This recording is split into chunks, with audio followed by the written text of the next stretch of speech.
Barış səsi.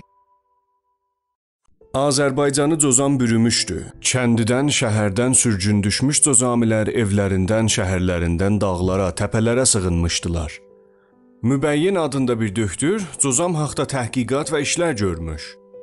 Mübəyyin vaxt Behdarı vəzirin yanına getmiş, bu xəstəliyin nə qədər xətərli olduğunu deyib, Azərbaycan torpağında təksir və bulaşmaq qabiliyyətinin çox olduğunu açıqlayıb, Əhər-Xalxal kimi bölgələrdə cozamilərin sayısının artmasını vurğulamışdı.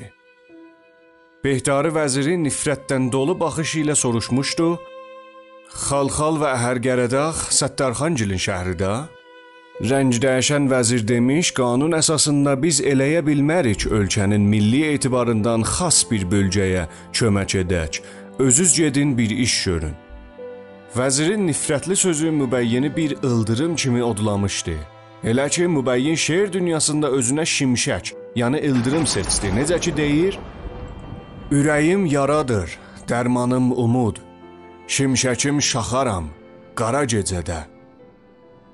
Döktür Mübəyyin illər boyu elinə yandı. Mübəyyin bildi ki, millətin canının bəlası cozam yox, millətə özgə olan Pəhləvi dövlətidir. Mübəyyin 50 il çalışdı, təəhhüd həyulası olub cozamın yoluxmasını kontrol elədi.